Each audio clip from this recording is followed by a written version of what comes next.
Hi friends, ನಾನಿವತ್ತು ಭಾವನಾ ರಾವ್ ಅವ್ರ ಬಗ್ಗೆ ಮಾಹಿತಿ ತಿಳಿಸ್ಕೊಡ್ತಾ ಇದ್ದೀನಿ. ಭಾವನಾ ರಾವ್ ಅವರು ಹುಟ್ಟಿದ್ದು 6 ಜೂನ್ 1986ರಲ್ಲಿ. ಇವರ ನಿಜವಾದ ಹೆಸರು ಬಂದು ಕಾರ್ತಿಕಾ ಮೆನನ್ ಅನ್ನೋದು ಇವರ ನಿಜವಾದ ಹೆಸರಾಗಿದೆ. ಹಾಗೆ ಇವರು ಕನ್ನಡ, ತೆಲುಗು, ತಮಿಳ್ ಹಾಗೆ ಮಲಯಾಳಂ ಚಿತ್ರರಂಗದಲ್ಲಿ ಹೆಚ್ಚು ಖ್ಯಾತಿಯನ್ನು ಪಡೆದಿದ್ದಾರೆ. ಹಾಗೆ ತುಂಬ ಮೂವಿಗಳನ್ನ ಮಾಡಿದ್ದಾರೆ ನಮ್ಮ ಭಾವನಾ ಅವರು. ಹಾಗೆ ಭಾವನಾ ಅವರ ಎಜುಕೇಷನ್ ನೋಡೋದಾದರೆ ಹೈಸ್ಕೂಲ್ ಕಂಪ್ಲೀಟ್ ಮಾಡಿದ್ದಾರೆ ಅಷ್ಟೇ. ಇವರು ಜಾಸ್ತಿ ಏನು ಎಜುಕೇಷನ್ ಮುಗಿಸಿಲ್ಲ. ಇವರ ತಂದೆ ಕೂಡ ಬಾಲಚಂದ್ರನ್ ಅಂತ, ಅವರು ಸಿನಿಮಾಟೋಗ್ರಾಫರ್ ಆಗಿ ಕೆಲಸ ಮಾಡಿದ್ದಾರೆ. ಇವರ ತಾಯಿ ಹೆಸರು ಪುಷ್ಪ ಅಂತ. ಹಾಗೆ ಇವರು ಮಾಡಿದಂತಹ ಮೊದಲ ಮೂವಿ ಬಂದು ನಮ್ಮಲ್ ಅಂತ. ಅದು ಕೂಡ ಮಲಯಾಳಂ ಮೂವಿ ಆಗಿರುತ್ತೆ.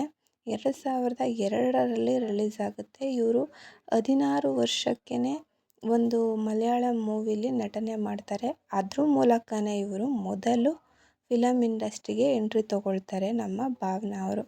ಆ ಮೂವಿಲೂ ಅಷ್ಟೇ ತುಂಬ ಚೆನ್ನಾಗಿ ಆ್ಯಕ್ಟ್ ಮಾಡಿದ್ದಾರೆ. ಅಚ್ಚುಕಟ್ಟಾಗಿ ಅವರ ಪಾತ್ರನ ನಿರ್ವಹಿಸಿದ್ದಾರೆ ಅಂತಲೇ ಹೇಳ್ಬೋದು. ಹಾಗೆ ಕನ್ನಡದಲ್ಲಿ ಮೊದಲ ಮೂವಿ ಅನ್ನೋದಾದರೆ ಜಾಕಿ ಮೂವಿ. ಅದು 2010ರಲ್ಲಿ ರಿಲೀಸ್ ಆಗುತ್ತೆ. ಅದರಲ್ಲಿ ಪುನೀತ್ ರಾಜ್ಕುಮಾರ್ ಅವರು ಆ್ಯಕ್ಟ್ ಮಾಡಿರ್ತಾರೆ. ಆ ಮೂವಿಲಿ ಇವರು ಮೊದಲು ಕನ್ನಡಕ್ಕೆ ಎಂಟ್ರಿ ತಗೊಳ್ತಾರೆ. ಹಾಗೆ ಚೈತ್ರಂ ಪೇಸುತುಂದಿ 2006ರಲ್ಲಿ ರಿಲೀಸ್ ಆಗುತ್ತೆ ಈ ಮೂವಿ. ಅದು ತೆಲುಗು ಮೂವಿ ಆಗಿರುತ್ತೆ. ಅದರಲ್ಲಿ ಕೂಡ ತುಂಬ ಒಳ್ಳೆ ಆ್ಯಕ್ಟಿಂಗ್ನ ಇವರು ಮಾಡಿದ್ದಾರೆ ಅಂತಲೇ ಹೇಳ್ಬೋದು. ಹಾಗೆ CID, ಮೋಸ, ಆಮೇಲೆ ಚೋಟಾ, ಮುಂಬೈ 99, ಹಾಗೆ ಟಗರ್, ಬಚ್ಚನ್ ಹೀಗೆ ತುಂಬ ಮೂವಿಗಳಲ್ಲಿ ಮಾಡಿದ್ದಾರೆ. ಬಚ್ಚನ್ ಮೂವಿಲಿ ಆ್ಯಕ್ಟ್ ಮಾಡಿದ್ದಾರೆ ನಮ್ಮ ಭಾವನಾ ಅವರು. ಹಾಗೆ ಅವ್ರಿಗೆ ಜೋಡಿಯಾಗಿ ನಟಿಸಿದ್ದು ನಮ್ಮ ಕಿಚ್ಚ ಸುದೀಪ್ ಅವರು. ಈ ಮೂವಿನೂ ಅಷ್ಟೇ ತುಂಬ ಚೆನ್ನಾಗಿತ್ತು ಮೂವಿ. ಚೆನ್ನಾಗಿ ಓಡ್ತು ಅಂತಲೇ ಹೇಳ್ಬೋದು. ಹಾಗೆ ಇವ್ರಿಗೆ ಕೇರಳ ಸ್ಟೇಟ್ ಅವಾರ್ಡ್ ಕೂಡ ಬಂದಿದೆ. ತುಂಬ ಫಿಲಮ್ಫೇರ್ ಅವಾರ್ಡ್ ಕೂಡ ಬಂದಿದೆ ನಮ್ಮ ಭಾವನಾ ಅವ್ರಿಗೆ. ಆದರೆ ಒಂದೇ ಒಂದು ಕಪ್ಪು ಚುಕ್ಕಿಯಾಗಿ ಉಳಿದಂತಹ ಒಂದು ವಿಷಯ ಇದೆ ಭಾವನಾ ಅವ್ರ ಬಗ್ಗೆ.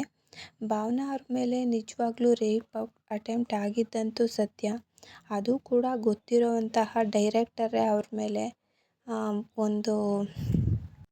ಗೊತ್ತಿರೋರೇ ಅವ್ರ ಮೇಲೆ ರೇಪ್ ಅಟೆಂಪ್ಟ ಮಾಡಿರ್ತಾರೆ. ಅದು ಕೂಡ 8 ಜನ ಹುಡುಗರನ್ನ ಜೊತೆ ಹಾಕ್ಕೊಂಡು ರೌಡಿಗಳನ್ನ ಆ ರೀತಿ ಮಾಡಿರ್ತಾರೆ. ಅದು ಕೂಡ ಕೋರ್ಟಲ್ಲಿ ಕೇಸನ್ನ ನಮ್ಮ ಭಾವನಾ ರಾವ್ ಅವರು ದಾಖಲಿಸ್ತಾರೆ. ಬೇರೆ ಹೆಣ್ಮಕ್ಳಾಗಿದ್ದರೆ ಹೆದರ್ಕೊಳ್ತಿದ್ರು, ಆದರೆ ಇವ್ರು ಹಾಗೆ ಮಾಡಲಿಲ್ಲ.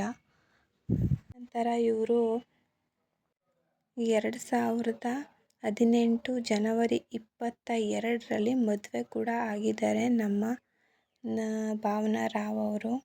ಆದರೆ ಭಾವನಾ ರಾವ್ ಅವರು ಇನ್ನೂ ಮಗು ಬಗ್ಗೆ ಯೋಚನೆ ಮಾಡಿಲ್ಲ ಅಂತಲೇ ಹೇಳ್ಬೋದು.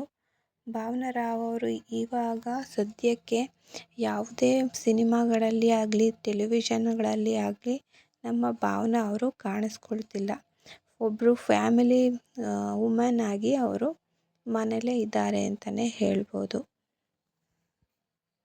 ಈ ವಿಡಿಯೋ ಏನಾದರೂ ನಿಮಗಿಷ್ಟ ಆದರೆ ಸಬ್ಸ್ಕ್ರೈಬ್ ಆಗಿ, ಹಾಗೆ ಲೈಕ್ ಕೊಡಿ. ಆಮೇಲೆ ಭಾವನಾ ಅವರು ಇನ್ನೂ ಹೆಚ್ಚು ಮೂವಿ ಮಾಡಬೇಕು ಅನ್ನೋರು.